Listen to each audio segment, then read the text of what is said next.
मी मागच्या 30 वर्षापासून ओबीसी आरक्षणाचा अभ्यासक आहे. केंद्रीय आयोग असेल, रोहिणी आयोग असेल किंवा भगवानलाल साहनी असेल किंवा आणखी कुठले आयोग असतील, त्या सगळ्या आयोगांचा मी अभ्यासक आहे. इंद्र साहनी विरुद्ध भारत सरकार 1992चं सुप्रीम कोर्टाच्या 9 जजेसच्या खंडपीठाचं जजमेंट असेल किंवा त्या अगोदर काकासाहेब कालेलकर आयोग असेल, मंडल आयोग असेल, त्या सगळ्या आयोगाचा मी अभ्यासक आहे. आता विषय हॉट महाराष्ट्रामध्ये जर काय असेल तर ओबीसी आरक्षण. मला एका पत्रकार बांधवाने आता विचारलं, याचिका केली? हो केली. ती याचिका मी यासाठी केली की 2 सप्टेंबर 2025चा जो शासन निर्णय काढलाय तो मराठा समाजाची फसवणूक करणार आहे आणि महाराष्ट्रातल्या मराठा आणि ओबीसी मध्ये वाद लावणार आहे. म्हणून तो शासन निर्णय रद्द करा ही मागणी घेऊन सरकारच्या विरोधामध्ये मी जनहित याचिका दाखल केलेली, मराठ्यांच्या विरोधात नाही. आणि म्हणून आजची परिस्थिती महाराष्ट्रातली जर बघितली, राजकीय नेते, मोठे मोठे जबाबदार नेते सुद्धा आकडे वेगळे सांगतायत. माझ्याकडे पुराव्यानिशी आकडेवारी आहे. महाराष्ट्रामध्ये ओबीसीला 27% आरक्षण आहे आणि या 27% आरक्षणामध्ये महाराष्ट्रातल्या वेगवेगळ्या जाती उपजातीचा जर आपण आकडा काढला तर एकूण 861 जाती आणि उपजाती आहेत. कोण 351 सांगते, 347 सांगते, वगैरे वगैरे. महाराष्ट्रातल्या ओबीसीच्या 27% आरक्षणामध्ये, ज्यामध्ये 19% ओबीसी आहे, पुन्हा एनटी, व्हीजेएनटी, एसबीसी आहे, सगळं मिळून 27% आरक्षण. या सगळ्या प्रवर्गाचं मिळून जातीची संख्या जर काढली तर ती 861 आहे. माझ्याकडे मी चार्ट GR मधून काढलाय, पूर्ण चार्ट आहे सगळ्या कॅटेगरीचा. त्यामुळं प्रसिद्धी माध्यमाला महाराष्ट्राच्या जाणकार नेत्यांच्या नॉलेजमध्ये यावं म्हणून मी त्याचा मुद्दाम खुलासा करतो आहे की महाराष्ट्रातल्या ओबीसीच्या GR मध्ये एकूण 861 जाती उपजाती आहेत.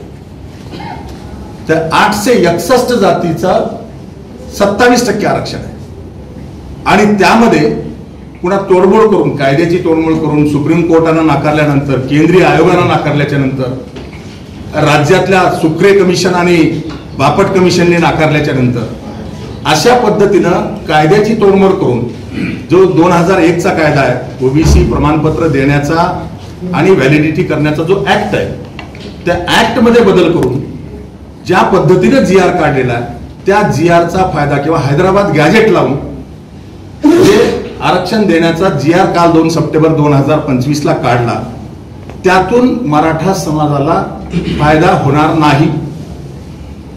मराठा समाजाची फसवणूक झालेली आहे असं माझं म्हणणं आहे. आणि हैदराबाद गॅजेट जर लावायचं असेल तर भारतीय राज्यघटनेतल्या कलम 40 नुसार आणि इंद्र साहनी विरुद्ध भारत सरकारच्या जजमेंटनुसार कुठल्याही एका जातीला वेगळा कायदा किंवा वेगळं परिपत्र किंवा वेगळा GR काढता येत नाही. तर काढायचं असेल, हैदराबाद गॅजेट जर समजा मराठा समाजाला लावलं तर त्याच हैदराबाद गॅजेटमध्ये मी एक उदाहरण देतो, पूर्ण काय एक उदाहरण देतो. गुलबर्गा डिव्हिजन होतं त्यावेळेला हैदराबाद स्टेटमध्ये, औरंगाबाद डिव्हिजन आणि गुलबर्गा डिव्हिजन. ज्या गुलबर्गा डिव्हिजन मध्ये धाराशिव आणि लातूर जिल्हा येत होता. तर त्याची आकडेवारी जर एक उदाहरण द्यालो मी, आकडेवारी जर बघितली तर काय दिलं त्या गॅजेटमध्ये, त्या जिल्ह्यातली, तालुक्यातली, गावातली जातीनिहाय लोकसंख्येचा आकडा आहे. आणि जातीनिहाय आकडा देताना 2,31,000 कुणबी आहेत गुलबर्गा डिव्हिजन मध्ये. आणि त्या 2,31,000 कुणबी मध्ये मराठा कुणबी आहेत, लिंगायत कुणबी आहेत, कोळी कुणबी आहेत, बंजारा कुणबी आहेत, धनगर कुणबी आहेत, ब्राह्मण कुणबी सुद्धा आहेत. हैदराबाद गॅजेट सुद्धा सोबत आणले. आणि असं जर असेल, जे हैदराबाद गॅजेट तुम्ही मराठा या एका जातीला लावता तर बाकीच्या जातीला का लावत नाही? पॅरिटी ग्राउंड आहे. आणि मग माझं निवेदन दिलंय, आता ते आणखी पब्लिश केलं नाही. मी पण मागणी केली की जर समजा मराठा समाजाला हैदराबाद गॅजेट लावून त्याला कुणबी करणार असाल तर आमची ही लिंगायत कुणबी म्हणून नोंद आहे त्या गॅजेटमध्ये. सोलापूर जिल्ह्यामध्ये आमचे सगळे लिंगायत कुणबी शेती करणारे, त्यांनाही लावा ना ओबीसी. अशा पद्धतीनं कायद्याची तोडमोड करून, फसवेगिरी करून एका मोठ्या समाजाची फसवणूक राज्य सरकारनं केलेली आहे. 2 सप्टेंबरचा GR हसू येण्यासारखी बाब आहे. कुठलाही GR हा कॅबिनेटला मंजूर झाल्याशिवाय काढता येत नाही. भारतीय राज्यघटनेने विधिमंडळ किंवा कॅबिनेट निर्माण केली तर कॅबिनेटचा अधिकार किंवा पॉवर कोणालाही डिलिगेट करता येत नाही किंवा दुसऱ्याला देता येत नाही. आमचे मुख्यमंत्री महोदय म्हणाले की राधाकृष्ण विखे पाटलांच्या अध्यक्षतेखालच्या मंत्रिमंडळ उपसमितीला तो अधिकार आम्ही दिला, असं देता येत नाही. आणि माझे हायकोर्टात मूळ मुद्दे तेच आहेत, असं कोणालाही पॉवर देता येत नाही. बरं, राधाकृष्ण विखे पाटलांच्या उपसमितीला जर तुम्ही अधिकार दिले, मी मान्य करतो पहिला GR त्यांनी उपसमितीत मंजूर करून काढला असेल, आझाद मैदानावर जाऊन दिला. पण अध्यक्ष राधाकृष्ण विखे पाटील सहित त्या समितीतले 5 कॅबिनेट मंत्री आझाद मैदानावरच आहेत आणि 20 मिनिटांमध्ये जाऊन GRचा मसुदा बदलून दुसरा GR आणला. त्याला कोणाची मंजुरी होती? ज्याच्यामध्ये मराठा समाजाच्या पात्र व्यक्तींना असा जो शब्द होता त्यातला पात्र व्यक्ती वगळून दुसरा GR आणला 20 मिनिटांमध्ये. पण त्याला कोणाची मंजुरी होती? आणि अशा पद्धतीचा लोकशाहीचा बाजार जर चालत असेल तर माझ्यासारखा अभ्यासक हे सहन करू शकत नाही. हे काही मराठ्यांच्या विरुद्ध नाही, हे घटनेच्या विरुद्ध आहे. काळ सोकावू नये यासाठी आम्ही ही याचिका केलेली आहे. मला विश्वास आहे न्यायदेवता नक्की निर्णय करेल. मी जसं ओबीसीची आकडेवारी तुम्हाला पब्लिश करायला मुद्दाम दिली, 861 जाती उपजाती आहे, तसं मराठा आरक्षणाला मनोधोंडेचा शिवा संघटनेचा विरोध नाही. तर मी मराठा आरक्षणाचा समर्थक आहे. आजही युट्यूबला जा, IBN लोकमत आणि ABP माझाच्या महाचर्चेमध्ये जा. मी त्या चर्चेमध्ये आहे. संभाजी ब्रिगेडचे प्रवीण गायकवाड पण आहे. मी 2015ला टीव्हीवर सांगितलं होतं की नारायण राणे समिती ही फसवी आहे, नारायण राणे समिती ही घटनाबाह्य आहे आणि नारायण राणे समिती नेमून जे मराठ्यांना आरक्षण दिलंय ते घटनाबाह्य, कायद्याच्या बाहेर आहे, कोर्टात टिकू शकत नाही. आणि म्हणून मराठा समाजाची मागणी रास्त आहे, भावना योग्य आहे, परंतु मराठ्यांना दिलेलं आरक्षण कायद्याच्या निकषावर टिकू शकत नाही. हे मी 2015ला सांगितलं. आज 25 आहे. 10 वर्षानंतरही आपण बघा, नंतर सुप्रीम कोर्टामध्ये ते आरक्षण रद्द झालं आणि त्याच 2015च्या डिबेटमध्ये मी सांगितलं होतं, जर मराठा समाजाला आरक्षण द्यायचं असेल, दिलं पाहिजे हे मनोहर धोंडेचं मत आहे, पण द्यायचं असेल तर भारतीय राज्यघटनेत कलम 40, कलम 41, 340, 341, 342 ही जी कलमं आहेत त्यातलं कलम 40 नुसार 3rd शेड्यूल आहे, ज्यामध्ये BC म्हटलेलं, बॅकवर्ड क्लास म्हणजेच OBC आपल्याकडचा. या 3rd शेड्यूल मध्ये यायचं असेल तर तुम्हाला 4 निकषावरती सिद्ध व्हावं लागेल.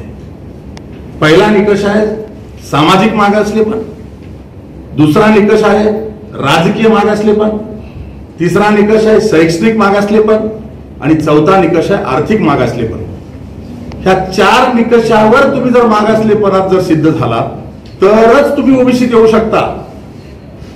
आणि सुप्रीम कोर्टाच्या जजमेंटमध्ये क्लिअर कट आलेले आहे, मराठा आणि कुणबी हे वेगळे आहेत आणि मराठा ओबीसी आरक्षण देता येत नाही, हे सुप्रीम कोर्टाने म्हणलंय. हेच वाक्य केंद्रीय ओबीसी आयोगाने म्हणलंय. हेच वाक्य अहवाल क्रमांक 8 आणि अहवाल क्रमांक 22 राज्य मागासवर्ग आयोगाचा खत्री कमिशन आणि बापट कमिशनने म्हणले. एवढे 2 राज्याचे आयोग, एक केंद्राचा आयोग, सुप्रीम कोर्ट हे नकारत आहे आणि तरी त्याचा आधार घेऊन हैदराबाद गॅझेट लावून मराठा समाजाची पुन्हा एकदा फसवणूक केली जाते. भारतीय राज्यघटना ज्या दिवशी लागू झाली त्या दिवशी राजघराण्याचे सगळे गॅजेट रद्द झालेत. हैदराबाद गॅजेट हे लोकशाहीच्या अगोदरच आहे, हे लागूच होऊ शकत नाही. आणि अशा बेसलेस गोष्टीवरती एवढ्या मोठ्या समाजाची, जे तीव्र भावना समाजाच्या, त्यांची फसवणूक होते आणि नको त्या गोष्टी घडतायत की ओबीसी आणि मराठामध्ये गावागावात वाद निर्माण होत आहेत. म्हणूनच मी याचिका दाखल केली. माझी एक आश्रमशाळा आहे लोहा तालुक्यात रिसनगाव या ठिकाणी. त्या गावातल्या मराठा पालकांनी येऊन अर्ज दिला, तुमच्या शाळेत आमचे पोरं शिकवायचे नाही, टिशा द्या. इथपर्यंत ही पातळी गाठली गेली. म्हणून अशा पद्धतीनं जर विष पेरलं जाणार असेल राजकारणासाठी, तुमच्या सत्तेच्या खुर्च्या टिकवण्यासाठी, मराठा आणि ओबीसी मध्ये वाद लावण्याचं काम आणि मराठा समाजाला फसवण्याचं काम जर एखादा GR करत असेल, तर मनोहर धोंडे शिवा संघटनेचा राष्ट्रीय अध्यक्ष म्हणून मी जनहित याचिका क्रमांक 30-296/2025 मी मुंबई हायकोर्टाच्या चीफ जस्टिस चंद्रशेखर साहेबांच्या पुढे दाखल केलेली आहे. 25 तारखेला सुनावणी आहे. मला विश्वास आहे घटना माझ्यासाठी सर्वश्रेष्ठ आहे. बाबासाहेबांची राज्यघटना हे कायद्याचं राज्य आहे. ही काही झुंडशाही पुढे गुडघे टेकायसाठी नाही. कोणी असेल ते, उद्या आणखी कोणी येईल. मग बंजारा समाज मागतो, काय चुक आहे त्यांचं? त्यांनी सांगितलं आम्हाला ST द्या. अराजकता माजवण्याचं काम एखादा GR करत असेल आणि तो GR नियमबाह्य घटनाबाह्य आहे म्हणून मनोहर धोंडे त्याला रद्द करा म्हणत असेल, तर मनोहर धोंडे मराठ्यांच्या विरुद्ध होत नाही. लोकदर्शन मराठी चॅनलला सबस्क्राईब करा, बेल बटनला क्लिक करा व लाईक करायला विसरू नका.